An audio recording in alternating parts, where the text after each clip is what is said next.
Good morning, everybody. This is Dr. Mayorga. I hope that everybody has a cool day today because it certainly has been hot all across the nation. So, today's topic is self compassion. And is it important?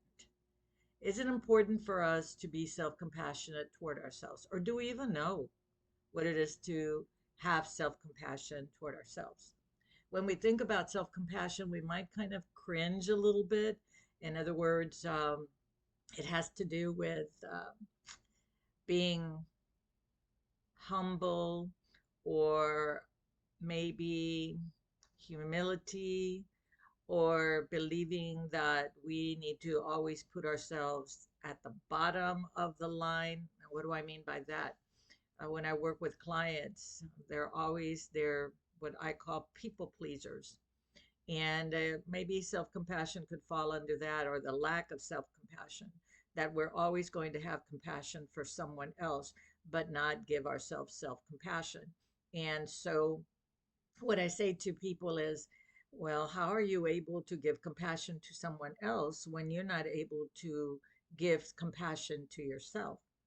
You have to know how to give compassion to yourself and treat yourself with kindness before we can go out there and give it to somebody. We need to be able to start here at home. And that's really a good point. Start doing these things at home before you rush out there to try to do it for other people.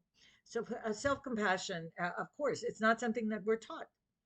Um, Maybe when we were growing up, it was called feeling sorry for yourself. Don't feel sorry for yourself. Maybe you were wanting somebody to hug you or someone to tell you that it was all going to be okay or to validate you. And people would say, oh, buck up, especially when we're little, because we certainly were not taught how to be self compassion when we were little, unless you had some very self aware parental figures that understood what it was to demonstrate self compassion toward themselves so that then the child could see what it is and begin to mimic that. So it's important that we start by defining what is self-compassion, and we really need to first define what compassion is. Okay, when we are compassionate towards someone, we really are aware of the pain and suffering that they're experiencing, and then we want to offer them some comfort and some kindness and help them, right?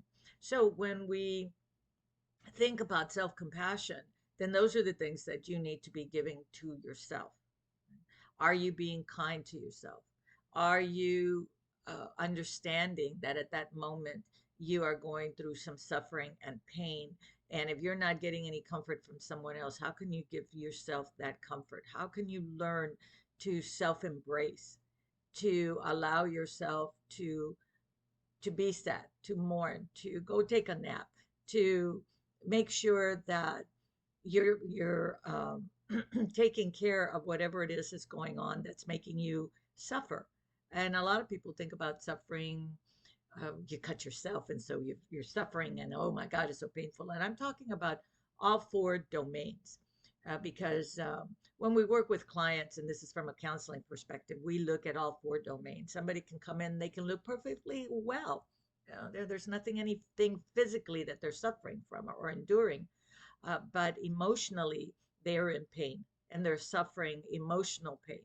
And so, how are if you're not aware of it, or they're telling you, then you would offer them some comfort. But how is that person able to give themselves their own comfort and kindness? Uh, are they going to take time out to take care of themselves and to, I call it self embracing. And that's literally, and we're taught sometimes in when we're working with clients to literally embrace themselves. Okay. So, again, it's most unfortunate that most people are not apt to be demonstrative toward themselves. They're more apt to be self critical. Oh boy, I think all of us can connect or understand self criticism because it happens a lot. And that's one thing that I'm very observant with human beings because I love to observe human behavior. And I'm always amazed at how much self criticism is being done by that person, and they're not even aware. Even when they're describing themselves, they're using negative words to describe themselves. oh, that was really a dumb thing for me to do, or I'm so stupid, or what was that all about, or how come I couldn't do better? Something as simple as a test. Right? I see that a lot with young people. I need to get that 4.0 because I teach academics and I teach young adults, older adults, and there's something about that 4.0 that makes them believe that that that would demonstrate who they are. And so they can be very harsh with themselves. And sometimes they'll want to redo an assignment 2 or 3 times so that they can get that A. Is that being self-compassionate toward each other, or toward themselves? I don't think so. They're being very harsh. They're not able to understand that uh, at this time, maybe they needed to study a little bit more, or they needed to ask more questions about the instructor so they could better understand what it is that's going on. So I deviate a little bit, but that's a very good example. It's very important for us to observe what comes out of our mouth and how we're treating ourselves. And I think one of the things that people lack is true self awareness.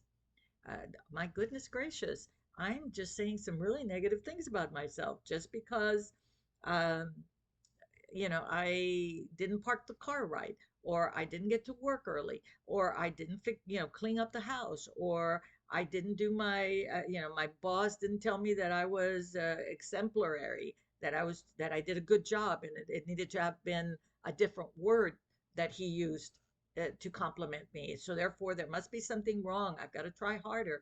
I should have done this. I should have done that. I'm sure that all of you recognize exactly what I'm talking about. We all have an inner voice, and I call it a tape recorder. Okay. That tape recorder got created a long time ago. It's not something that you start to create now. In fact, one of the strategies that we help our clients learn is how to recreate the tape. Normally, the tape that you're playing is a tape that you heard a long time ago.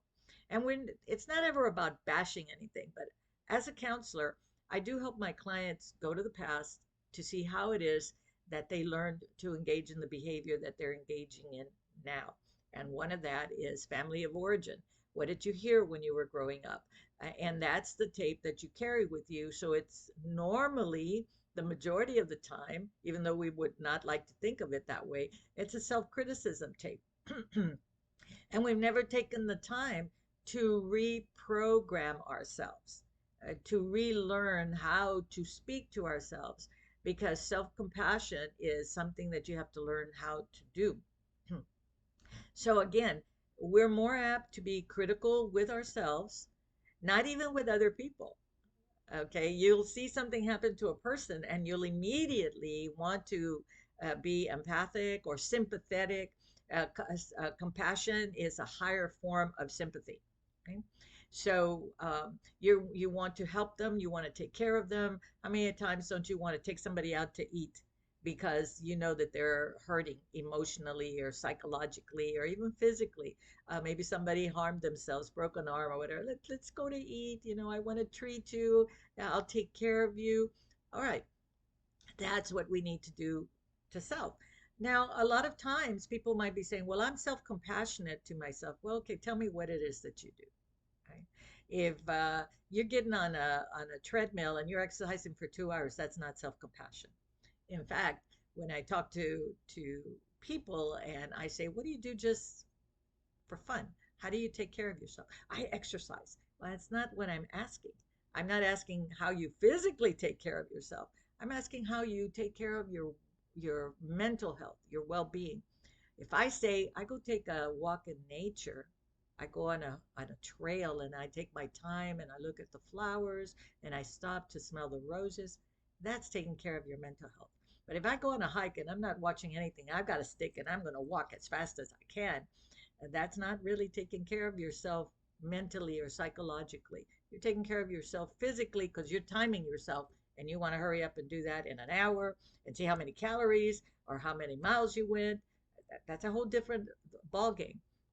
So for self-compassion, it's the same thing. Um, I'll take myself for example. I always like to disclose because I have a lot of examples about myself. There was a time when the whole idea of taking care of myself and soothing myself. It's called self-soothing. uh, to just go take a nap because I'm tired, or because I have a slight headache, or go lay down for 20 minutes and just be quiet. I couldn't do that. But my critical voice was one that get up and do something, and get up and do something. And that's the voice that I learned, my inner voice. That's my inner voice when I was growing up. We were not allowed to sit down. If we were sitting down, we were told to get up and do something. So it became a very difficult thing for me to demonstrate self-compassion toward myself. So it's important that you also look at what's in your past. And do you truly understand what self-compassion is? It is being able to give yourself kindness, and to get self awareness, understand that it's important to take time away from everything that we're doing and hug yourself, treat yourself, uh, do what you would do for other people in that behavior of compassion. If you're going to express compassion to others, and I mean even verbally, because again, we're not even conscious, we're not aware that what the words that are coming out of our mouth. I had a young person that I was working with, and coming to therapy with me, and I stopped her one day. I said, do you know that every word, every other word that comes out of your mouth is a descriptive word of who you are, but it's a negative word? That person couldn't believe that, but that is how she viewed herself. So her inner voice was this critical voice. She had no self-compassion toward herself. Everything that she did, she saw as a negative, or something that was wrong, or that people weren't going to like her, or that she should have done better. Again, I'm going to go back to that word. How often is the word should in your vocabulary? Okay, so with that said, how do we practice self compassion? What little acts of kindness do you give to others that you might not give to yourself?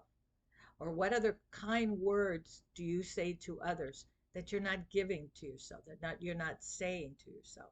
How do you learn to self-soothe? And again, most people don't know the true definition of certain words, like compassion or self-soothing or actions, or what it is, behaviors of what you do to take care of yourself. So it's important that, and it's very interesting, and this is a strategy that I've been using for a long time. I carry a dictionary, but now that I've got my phone, well, I look it up.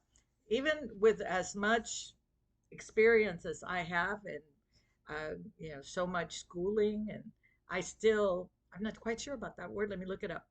And then I try to implement it, or I take it one step further and look at another word that's connected with that, and exactly what does that mean, because it gives me more knowledge and understanding, so that then I can share that with my clients, or with people that may be experiencing something that I see. Well, I think if I help them recognize what this word truly means, then they'd be better able to take care of themselves. Okay. So now I'm going to give you just a few reasons why we do not demonstrate self-compassion toward us. One of them is that early life experience. Lots of people hate to go back and look at their life and recognize that it wasn't as great as it was. But that's the critical voice came from your early life. So you have to redirect your critical voice, retrain yourself, because our brain automatically goes there to that critical voice. And actually, when we are threatened, we will fall into that critical voice. And it's complicated. I don't have time to explain it right now, but it does happen. And also, the biggest one is just lack of awareness.